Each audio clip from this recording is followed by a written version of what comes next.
start. Hello, everyone. My name is LaiSun Keane, owner of LaiSun Keane, a gallery located on Harrison Avenue in the SoA Art District in Boston, Massachusetts. I am thrilled to welcome you all to the virtual opening reception of Nicki Green's East Coast debut solo exhibition, Between Washing and Unwithering. The exhibition and sale will be on view through November 7th, 2020. This is the first time Nicki and I are working together, and I want to thank her for believing in me. Thank you, Nicki. Joining Nicki and myself for this opening are two guests, very, very special guests, art historian, a published writer, and associate professor at UC Santa Barbara, Jenni Sorkin, and artist and educator, Tony Marsh. I'm sure that the next hour will be an interesting and stimulating panel discussion moderated by Jenni. So, and also I just also want to highlight, some of you may recall Nicki gave a studio visit and demo via Zoom for Harvard Ceramics in July. And the video of that session is viewable on our website right now. The video covers Nicki's artistic career and practice with a hands-on demo and allows you to gain an intimate first-hand appreciation of her art. So I think Nicki will start with a video walkthrough that we actually collaboratively made. So I did the video and then Nicki did a voice over. So she's going to show that video to everybody, so give a sense of how the exhibition looks like. And then after that, I think Jenni will take over to moderate the panel. I just want to start by thanking you, LaiSun and Mark, and Devin and Gabrielle, and Jenni and Tony for participating and for putting on the show and all of your hard work. It's really means a lot to me, and I'm so proud of the work that we're all doing together. So thank you. Like LaiSun said, I'm going to start this program by showing a video walkthrough. It's a guided sort of tour of the exhibition so everyone can see the work and the show. And there's a audio component where I'm sort of talking through the work that has been installed in the gallery. And it's just under 10 minutes. And then Jenni is going to facilitate a discussion between me, herself, and Tony Marsh, which I think will be really lovely. I'm really excited about this. So, and then I guess afterwards we'll save some time for questions, and we can chat, sort of have a conversation. So let's see. I'm gonna share my screen.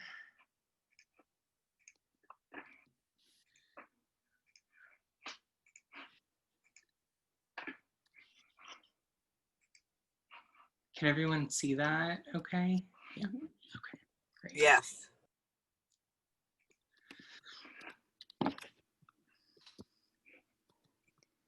Hi there, I'm Nicki Green. I'm an artist living and working in Northern California. Welcome to my show. We're at the SoA building in downtown Boston. It's a space that houses artist studios, an open-air market, and particularly a number of art galleries, including LaiSun Keane, who's exhibiting my first East Coast solo exhibition. The show's titled Between Washing and Unwithering. The show is up for 4 weeks between October 8th and November 7th, 2020, and it's available for in-person appointment-based visits. I'm going to walk you through the show so you can see the layout and look at the works more closely in a virtual way.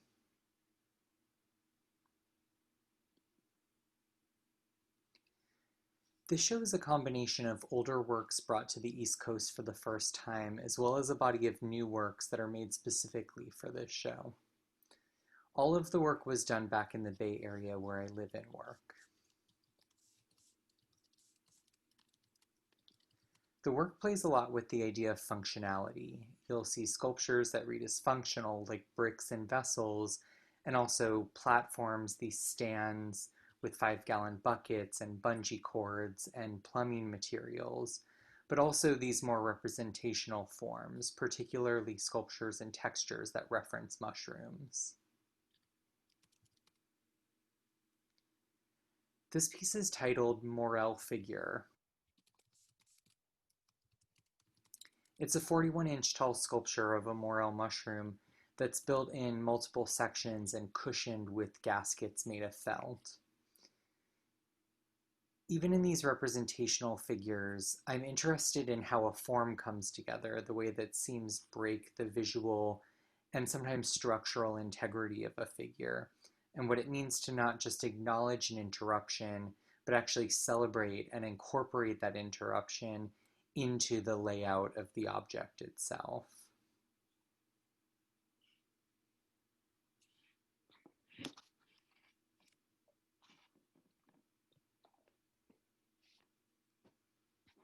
The center of the show is a new body of work from 2020 titled Pillar of Earth. It's a series of 10 bucket stands. 6 of them are shown here in Boston. They're installed with these drip mechanisms, which are made from copper plumbing materials that have been sort of reassembled, kind of Frankenstein together to create these somewhat discrete objects that facilitate the audio and visual component of slowly dripping water into the buckets.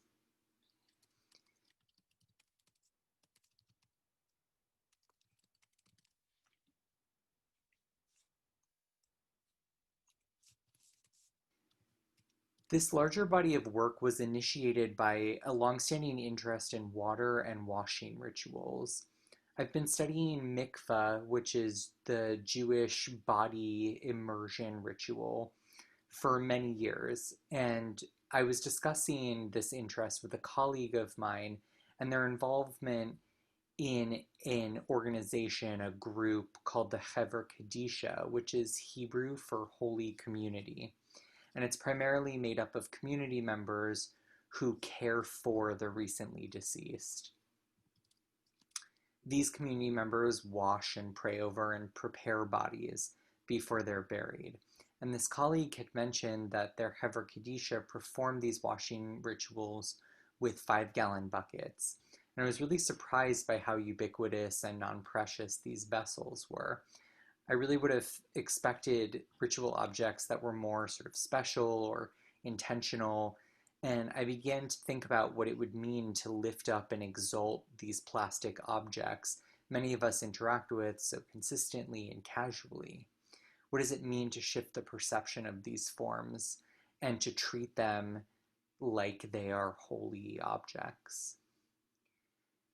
The stands that I built for these plastic 5-gallon buckets are hybrid objects. They're somewhere between a rigid, ornately glazed ceramic platform and a mushroom, and this is really the primary concern that I'm exploring in this show. What it means to be hybridized, how one finds meaning in an object that is in a sort of state of flux, an object in transition. These pieces are painted in a hexagram lattice, an interlocking woven pattern, and it creates a 6-pointed star or a hexagram, which is often thought of in Jewish contexts as the Star of David or a Shield of David, but actually has origins in a lot of different religious practices and also occult practices like alchemy. These pieces are called vivified brick. This is vivified brick brown, and then yellow, and then copper 3. These pieces are another iteration of this hybrid object. I'm considering what it means for the rigid industrial object, the building object of the brick, to transform into its opposite, a kind of goopy, organic, growing, proliferating mushroom form, and to really visualize what that kind of transitional hybrid form might look like. This body of work is really asking questions about what it means to be abject, how one could find inspiration, liberation, a means of moving forward through the experience of that abjection, that sense of marginalization.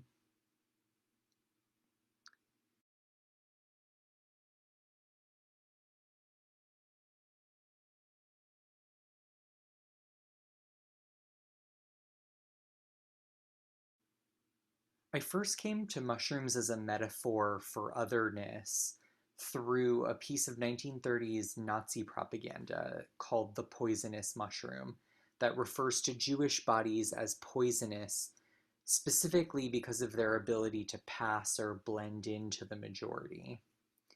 This metaphor seems to fold well into a discussion of queerness or transness and one's sort of shifting visibility moving through the world in these bodies, in these identities. After making gestural mushrooms for a few years, I refer to them as figures. The mushroom began to seep out into the other work that I was making as well, and I started to use the mushroom as a pattern and a painted image. The mushroom also became a sort of texture or motif in and of itself, this kind of cellular OREL form that would start attaching itself into other more sort of recognizably functional ceramic forms, which is a lot of what you're seeing in this newer work, the kind of bleeding together of the functional object and the mushroom. The brick is a form that I initially began using in 2015 as an iteration of a body of work around riot tools as ritual objects. These particular bricks, titled Chanterelle brick, were made in 2016 and are in 2 editions of 9 pieces each, both monochrome and polychrome. And the hexagram lattice brick on the right is an edition of 18 that was produced specifically for this exhibition. This piece is called Vessel for Tender Offering. It's another hybrid object.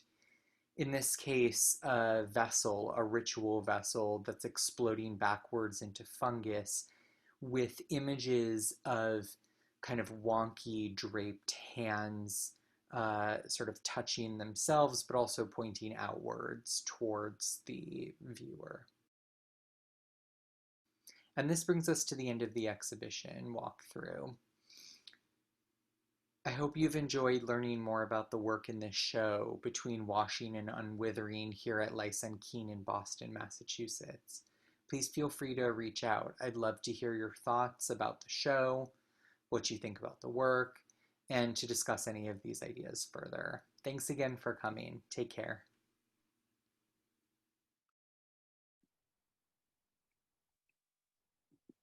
Thanks so much, Nicki, for that tour.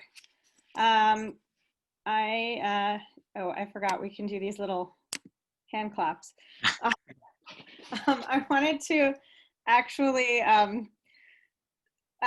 start with our other distinguished panelist, Tony Marsh, who is a ceramic artist and a fabulous facilitator and connector. I would say that there are not so many artists in the world who are good at connecting, but he is one of these people who is invested in connecting people to other people and people to situations and people to spaces and helping young artists network and get further in their careers. The ceramic arts is a kind of wonky, insular field. It can be difficult to navigate and understand. And for many years, he has run a fabulous and underground residency program from his home base, where he has just retired from at Cal State Long Beach. And he is still teaching because there's a kind of program where I think you can be on recall for a number of years, but he's built an amazing facility for ceramics that is both inside and outdoors. It's got some of the largest kilns on the West Coast and perhaps in all of the US. And I would love to turn this over to him and have him talk about this program and also Nicki's time there, because Nicki spent time at this residency And so I'd love him to sort of talk about scale and the way in which artists come together to work in this situation. Wow, thank you. Can you hear me? I hope you can hear me. Thank you so much, Jenni Sorkin. That was very nice. And I'm thrilled and proud to be here and work with you on this. And so I'm at Cal State Long Beach in Southern California, where I have just retired. And I see that my esteemed colleague, Christopher Miles, has joined the Zoom here. And he's now the director of the program, and he runs the CCC, the Center for Contemporary Ceramics. It was something that just kind of grew organically and just out of desire, you know, as much as anything. And over the years became what it's become, and finally recognized by the university as a center, thanks to a lot of hard work by Professor Miles, actually, in terms of, you know, institutionalizing it like that. But the thing that's been at the heart of it has been, you know, as far as I was concerned, was to help young artists. And we've worked with a lot of really well-known artists too, but I'm always drawn to people that I feel like we can help. You know, I think that the facilities that we've put together over the years and the craft wisdom that we're in possession of allow us to do things for young artists who are ambitious that they couldn't do otherwise. And so I was always on the lookout for people like that. And Nicki, you know, it's very interesting. Nicki and I were in touch for a while, you know, before we were able to organize a residency. We've had so many people there. Sometimes it takes a while. And I just remember, my memory's not so great anymore, but I remember being in touch with Nicki, who's about as sweet as a human being could be, you know, and, but she was also really forceful in a way. She knew how to kind of continuously exert her will in directing my attention to her work and to ultimately a residency. And while some people don't appreciate that, I do. That's one of the things that I look for sometimes, kind of the exhibition of willpower. And you can get a dose of that when you meet people for the first time. And for some people it's overwhelming, you know, they're so willful. And Nicki is very willful, and I like that. I think that's a necessary ingredient, you know, in becoming a good artist. And I also think that something that's really important for me is that as much as you can understand it, I'm really interested in young artists that are in the process of self-actualization, you know, and I think that's where I think we can really help people, you know, and grow their work, kind of encourage them to be more ambitious and give them the resources for it. And before we all use the term safe space so frequently became part of the cultural patois. I always thought of the school as a cloister, you know, without the religious connotation, but just a safe space where you were kind of embraced, supported. You felt loved, actually. You were given all the support you need, that we could offer in terms of facility and materials and advice. And that was a kind of you know, and we stayed out of the artist's money. We just never wanted any money for anything. We didn't need it, really. So I felt like artists that came could do their best work. And of course, you know, we're an educational institution.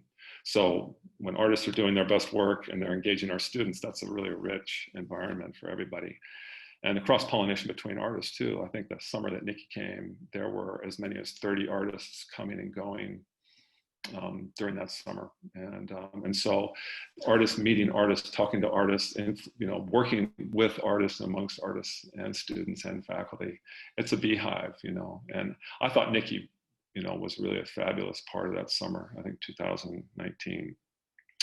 So the other things that really attracted me to Nicki's work were the fact that as we spoke, I could see that she had a very deep attraction and very deep appreciation for historical precedents and kind of a classicism almost in her embrace of the vessel and Maiolica traditions and things like that. She was very well aware of those things and very attracted to them, only so she could turn them, you know, subvert them even, or even be iconoclastic and make them her own. And I thought that, you know, that's what a lot of really great artists do. They're subversive and in beautiful poetic ways that it's part of their self-actualization, you know. Nicki's on this beautiful journey, I think, in life and in art of self-actualization. So, you know, all those things were really attractive to me, and I was so happy to work with Nicki, you know, for the brief time we did. And my hope was at the time that we were actually able to help her grow her work by offering facilities and ways to make things, ways to move things, ways to fire things and complete things, and in ways that, you know, maybe she didn't have access to before she came to us. So that you know, that's part of self-actualization in the arts, is to make things that you only dream of, and then when you accomplish that, it just leads you, you know, further, more deeply into an authentic, original growth in your art. And I feel like, you know, that's where Nicki is. Her work's very authentic, very original, and for such a young artist. And perhaps the most important ingredient is rigor. You know, she's incredibly rigorous in terms of delving into the history of objects, the history of utilitarian objects, the history of Judaism, and trying to weave all those complex things together. It's very beautiful practice, I think.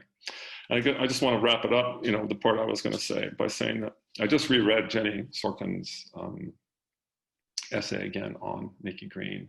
And I can hardly tell you how important I think it is as an essay, that I think everybody should read it. And it's illuminating. It also is very rigorous, and it builds bridges, you know, it builds bridges to understanding things, and it builds bridges back to historical precedents in art and, you know, amongst the LGBTQ community and the kinds of groundbreaking work they did and how that might have influenced Nicki. And so I think it's a brilliant essay. I hope it's published somewhere prominent and everybody gets to read it. So I'm going to kick it back to Jenni. Thank you. And thank you, Tony. Thank you for that generous assessment. Nicki, I'm wondering if you could sort of follow on the heels and talk about, these are big works that you're showing in the gallery space, and working big as a ceramic-based artist and sculptor can be quite challenging and difficult in terms of figuring out how you do that work and making space for it. And I'm wondering if you could talk about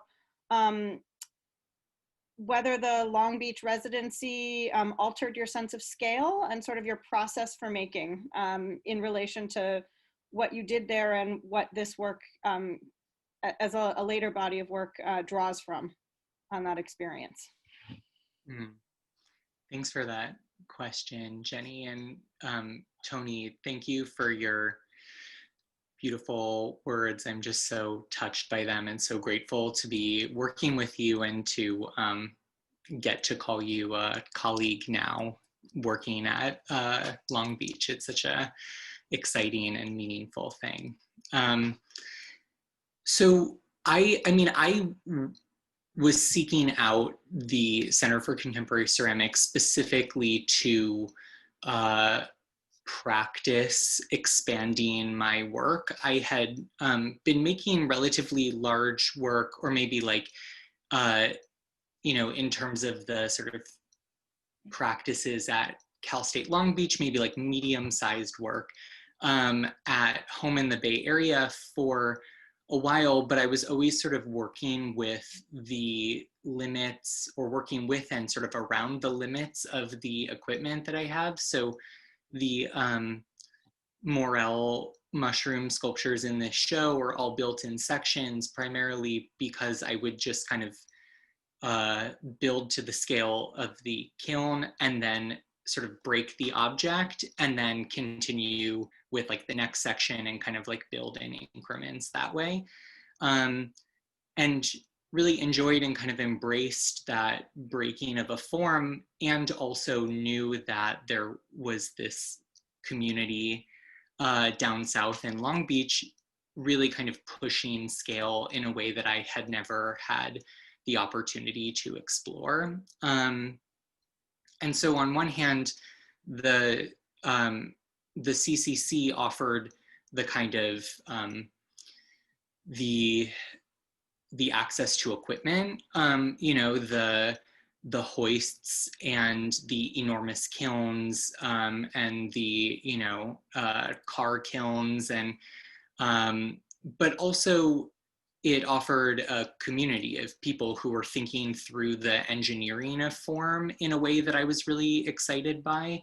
And I just remember so fondly, you know, day one, maybe sitting down with Tony and a chalkboard and sort of mapping out how I was going to build the forms that I had come to work on.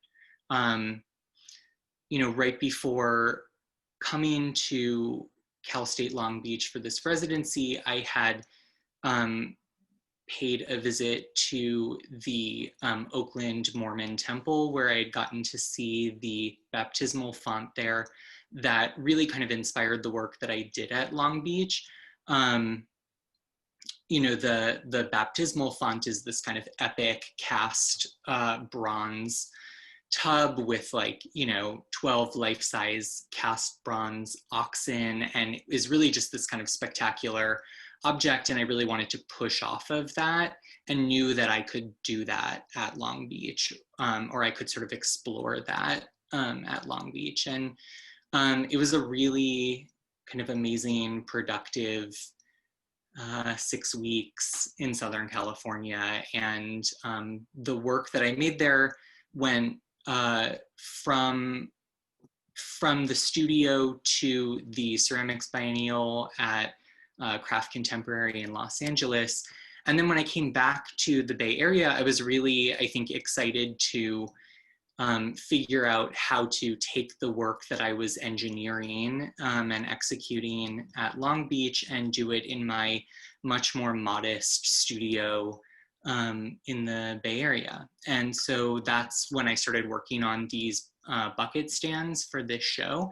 And I think after, you know, making these many hundreds of pound objects at Long Beach, making a sort of like 60-pound bucket stand feels a little bit more straightforward to kind of engage with. But I think that there was a lot of the kind of the engineering and the kind of structural components that I really exercised and kind of learned at Long Beach that I was able to sort of pull through into the work for this show, to think about kind of the structural engineering of a form.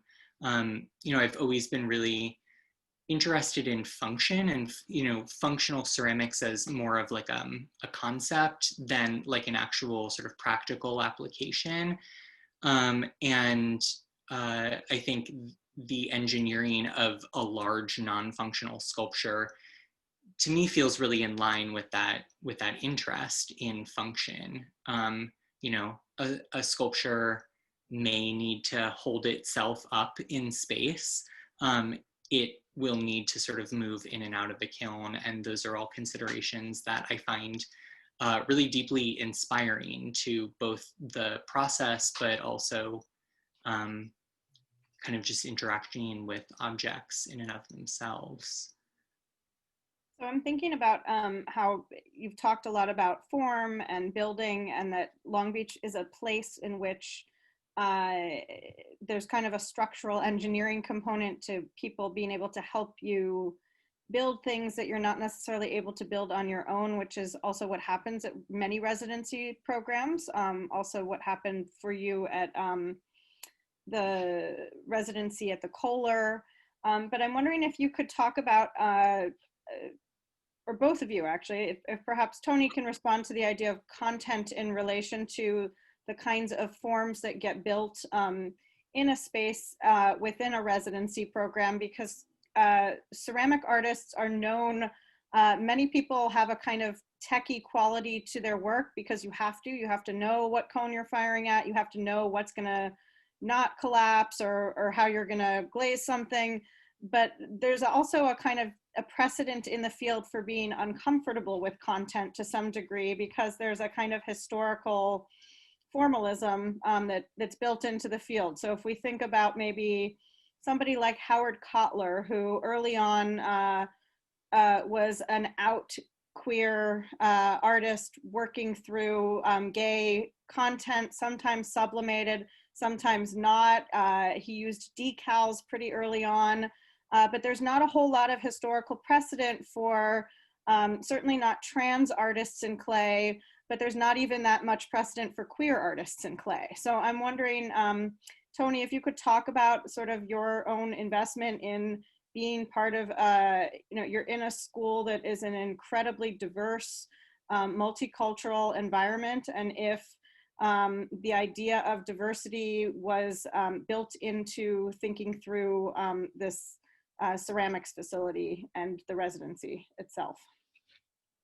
That's a really good question. I've gotten that question a little bit. You know, if you look at the history of the people that have been invited to come work there, well, you're right, first of all, just to back up.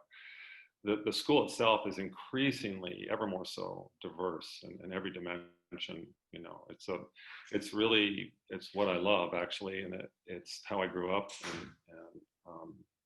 and there's just a beautiful bouquet of humanity that comes through Cal State Long Beach State College, you know, and so that it's certainly in keeping with the way the university is constructed and ever changing. But for me, I have always been mostly and directly attracted to talented people.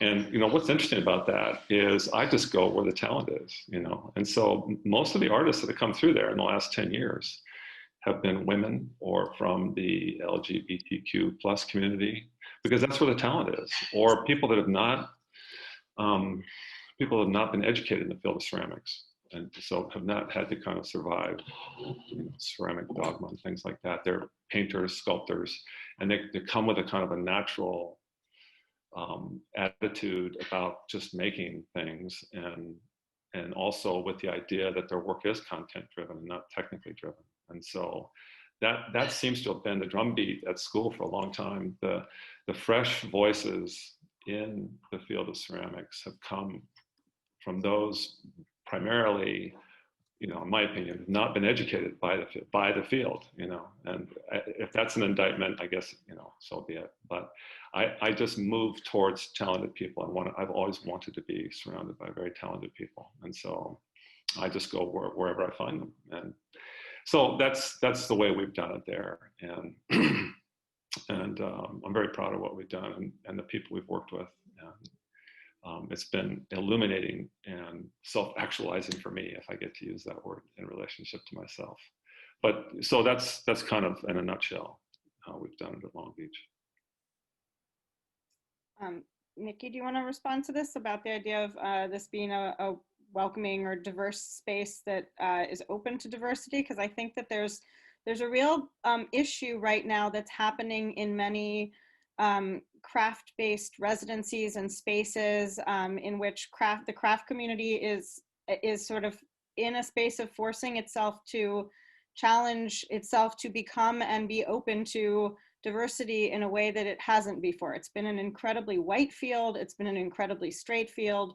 And, you know, we had talked in the past about something like, you know, your hesitancy to go to what it might have felt like to be in the middle of Wisconsin in Sheboygan, which is a working class town that doesn't have a huge, it's not near an urban environment. It's like an hour from Milwaukee, which does have a good queer scene, but it's a different kind of space than being in a place like Long Beach. So I guess, you know, could you sort of illuminate us a bit about this idea about acceptance, diversity, tolerance, and welcoming spaces? Yeah, I mean, I think it's a great question and also a really complicated question. I mean, as a white person, I can't begin to understand what these spaces feel like for artists of color. And I think that, like, you know, as a trans person, I'm always sort of considering what my safety looks like, particularly traveling and sort of moving through the world. I think it's not it's not random that I moved to California and live in San Francisco and have you know, worked hard to sort of build a life and a community and a, you know, a family around myself. It's really important to me. And so stepping out of the space and going to places like, say, Kohler, which, to be clear, had been prefaced to me as a potentially very unsafe place for queer people from a gay professor who had had a really kind of traumatic experience with it. You know, that is something that I'm sort of constantly thinking about and negotiating. That said, I don't know that I was that concerned about Long Beach, just because I had known enough queer folks who had utilized the space and sort of like been part of that community, and I think it just felt sort of maybe not a no-brainer to me, because traveling is always something that I'm concerned about, but it definitely, I think, offered residencies in general kind of offer this opportunity to meet people that are not kind of in my immediate vicinity. And, you know, Long Beach being this very kind of specific space that offers very specific kind of expansive resources, I think attracts people who are interested in that. So there's this kind of not just shared material interest, but also shared kind of creative problem solving interest, which is huge and can really do a lot for sort of building community and kind of solidarity between artists.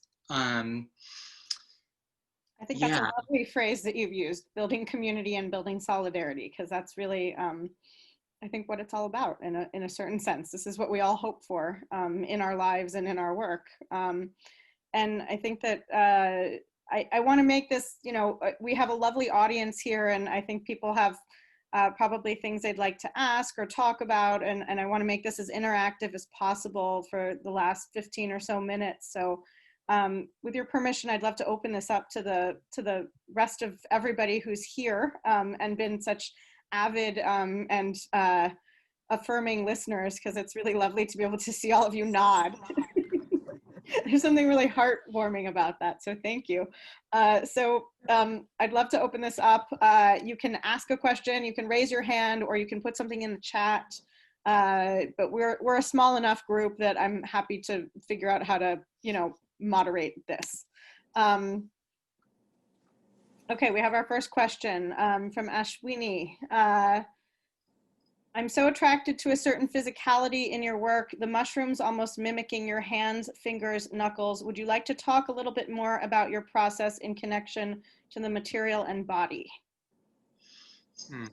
This is such a lovely question, Ashwini. Thank you so much. And it's so lovely to see your face. Yeah, I mean, I think that for me, like, a lot of my interest in clay and like a kind of material practice is about the sort of touching and manipulating a form, but also something that for me tends to work really well with clay is this idea of repetition and sort of taking in action a practice and sort of repeating it over and over. And so a lot of these kind of cellular, craggy OREL forms are built out of just hundreds of pinch pots, like tiny pinch pots, and the kind of practice of making tons and tons of these little components and then being able to start sort of stacking and building organically. And I think for me, you know, maybe 70, 80% of my practice is just production. It's like putting the work in and just sitting in the studio and making the things. And I think I'm really fed by that sort of act of like doing an action over and over and over again. And it sort of allows me to move kind of through an idea. Yeah, I call that like cumulative form building. It's like an accumulation, or it's building form over smaller forms, like, and joining fragments of forms to each other and then making something bigger. Yeah, I mean, I think that, you know, I tested a lot of different sort of actions for trying to make this kind of cellular form, including like building a form and then like cutting cavities out of it. But I think that kind of accumulation is really, there's something particularly exciting about that because it allows for a lot of kind of improvising in the building process. Whereas so much of the kind of structural components of these objects takes a lot of planning and kind of understanding what you're making before you start making it, which is great and satisfying. And also, I think there needs to be that kind of improvisational component to kind of balance it out a bit. Thank you. Somebody else has a question. Layla. Hi, it's Lila, Lila. and calling in from Portland. It's so exciting to get to see the work 3,000 miles away. Thank you for figuring out how to do this and to get to have a conversation about it. I'm in Oregon, north of the main smoky places, but I'm wondering if another aspect of the morels is their emergence after forest fires, you know, from the sort of the wake of destruction and this strange kind of subterranean persistence that they have, because it seems to be an aspect of your magic in life and in your creative work. Thanks for that question, Lila. Yeah, I mean, I think that for me, mushrooms and just mycology kind of generally has this kind of infinite amount of metaphorical overlap with queerness and transness, but also just community and community resilience and kind of building together.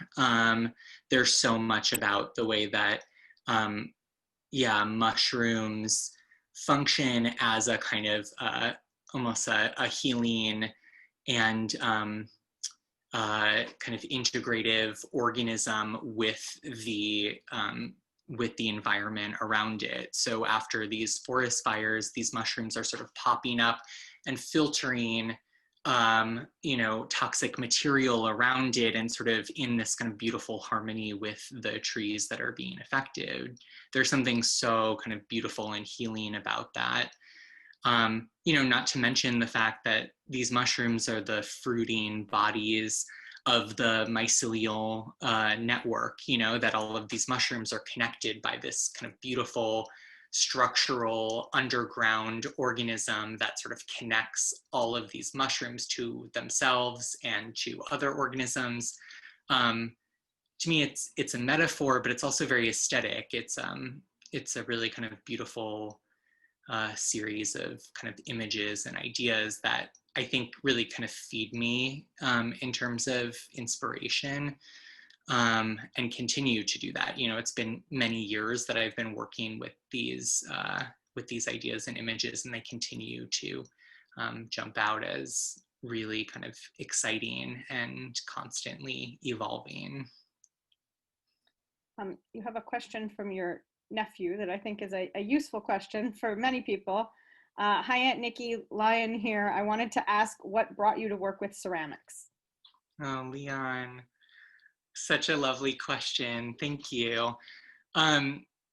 Well, I started ceramics when I was in high school. I took like a throwing, a wheel throwing class in high school, and was actually kind of disinterested in throwing. It felt almost like too exact for me, and something that really stuck out to me about working with clay almost immediately was the way that it sort of mimics, or it can mimic, other materials. And I was making, when I was 16, 17, like objects, kind of small objects that looked like metal and wood. And there was something about the mimicking of other materials that I thought was really exciting. And I don't know that I sort of thought too much beyond that, that it was just kind of like cool that clay could do this kind of mimicking thing. And I think only in the past, you know, handful of years, I've been really thinking about what it means to be engaged with a material that on one hand is very sort of mushy and, you know, kind of earthy and exactly what it is mud. And then on the other hand, so clearly can sort of mimic and almost disguise itself as something else. And I think that there's kind of a beautiful push and pull there that can talk about sort of queerness and sort of being in a body in the world. Yeah, thank you for that. We have a question from Mark Brock. Any significance to the overlapping hands on the vessel for tender offering, since it's so different from the fungus and lattice work? Yeah, I mean, I think for me, like compiling images to paint is always sort of like a collection process, and those particular hands came from a series of images of studies that Rodin was doing on hands, and there was something about these kind of like wonky hands that I was looking at that felt particularly kind of tender to me in terms of touch. And I mean, I think hands in general are a motif that I've been using for a while, particularly because while they have this kind of relationship to what like secondary sex characteristics, you know, there's a whole sort of discourse, a very kind of complicated, if not kind of awful, disgusting discourse around being able to sort of tell somebody's gender based on the size of their hands. I think that hands are this kind of also non-gendered part of our body, that we sort of all have these hands that are very mutable in sort of what they can do as like tools. And there's something really kind of beautiful to me about that. And I think just kind of fingers in general, the kind of appendage of multiple fingers is really kind of exciting and beautiful. So I use them a lot, and think about hands a lot as these kind of exciting and mutable parts of our bodies. I think we're going to have two more questions. Tony has a question. I'm going to offer him a space for a question. Tony Marsh, where'd you go? There you are. You got to unmute. There I am. Yeah, got it. Thank you. Very quickly, you had made a piece with us, and we put it in storage for a while, tried to take care of it, you know. And then that was for the Craft Contemporary Biennale show in Los Angeles, the museum. And they came to pick it up, and however it happened, it was damaged. And there's a history of damage in ceramics that's sometimes the object can't recover from it, you know. It's different than sculpture, just simply because of the idea of breakage and utilitarian vessels and how they're rendered. Their worth has been rendered as, you know, valueless because of damage. And so I didn't know what you were going to do, and I was very, very surprised and absolutely overwhelmed by your solution to the repair of that object. Would you talk about that a little bit? I thought it was important. Thanks for bringing that up, Tony. I feel like that was such a turning point too in the kind of engagement with material and breakage. And it feels very significant to me. Yeah, so I had built these large baths that had kind of squared bases, like a squared foot on the bottom of the tub. And in moving it, the corner of one of the tubs snapped off, and it was very dramatic. I got a FaceTime call from the moving company while I was in my studio, sort of everybody standing around this giant snapped corner of the tub, sort of asking me like, what do I want to do about it? And, you know, I think that breakage and damage has, I think, always been a part of my relationship to ceramics and just kind of like considering what it means for an object to break, and the integrity, the sort of integrity of a form to be compromised. And I think that my reaction was really just that, like, I'm too queer, I'm too trans to have a broken object feel like the end of the world, that like I'm sort of constantly engaging with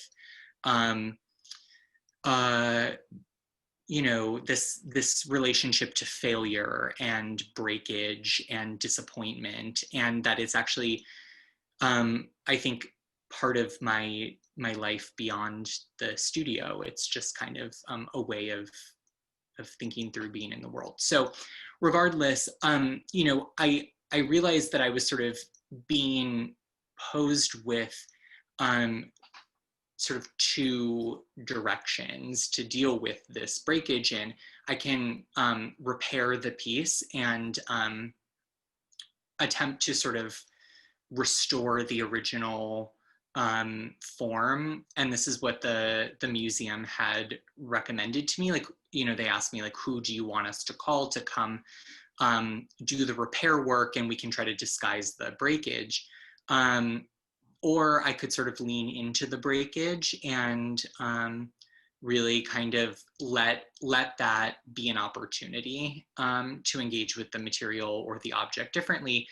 And so the museum connected me with a furniture maker in Pasadena who was, I think, excited by the prospect of working on what I refer to as a prosthetic. And I had this really kind of brilliant furniture maker collaborate with me on a walnut prosthetic that sort of, I think, to me refers to like caned chairs, caned furniture, and allows this kind of like sort of semi-pervious boundary between the viewer and the interior of the object. It's sort of like a ghost of the broken corner, and I think was a really kind of exciting moment to sort of have that prosthetic realized and engage with this material in a way that I would not have been able to if that breakage had not occurred. So yeah, it was really exciting. Okay, I think we're gonna wrap up with this last and meaningful question, which is, could you talk about what it means to you to have this exhibition take place in Boston, which is your hometown? Yeah, I mean, it means a lot to me. I have a lot of fondness for the Northeast, and I've lived in the Bay Area for 13 years now, and I miss the East Coast constantly, and I'm sort of grappling with feeling at home and sort of connected to California in terms of a lifestyle, a sort of comfort in being able to kind of move through the world. And also I spent more than half my life in the Boston area, and then in New York City afterwards. And, you know, I've shown a substantial amount, I've shown my work a substantial amount in the Bay Area in California, but not as much as I would like on the East Coast. And so I think that it feels exciting to have gotten this opportunity to mount this show with LaiSun and Mark, and to bring my work to a space that was incredibly formative to my sort of understanding of being a person in the world. It's been a really long time since I've been to the Boston area.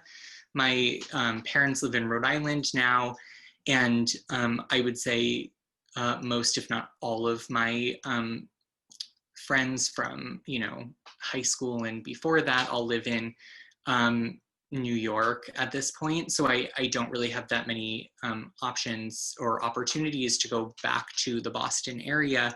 But you know, do have really lovely family who's here in this Zoom, who are in the Boston area. And yeah, I miss it all the time. And so it feels like this kind of beautiful, this beautiful opportunity. And, you know, when LaiSun and I were talking about this, really like, we were both using language like this is sort of a homecoming to bring my work back to Boston after spending so much time away from Boston, kind of developing my practice.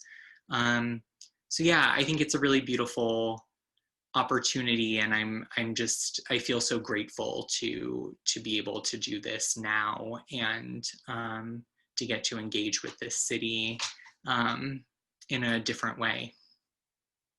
Wonderful. I think that's a really good conclusion. So thank you all for being here. Thank you, LaiSun. I don't know if you want to keep your opening open since we are done with the panel. Because I'm It's sure okay. Nicki has lots of people that she would like to talk to. Yes, Lots of admirers. absolutely. Yeah. So thank you so much. I think Thank you, Jenni. You're welcome. Thank you. Thank you, Yeah. Tony. Yeah. Yes, Thank you, Tony, Jenni. as well. Thank you, LaiSun, and Mark, and especially Nicki. Thank you. Yes. Thank you all so much. And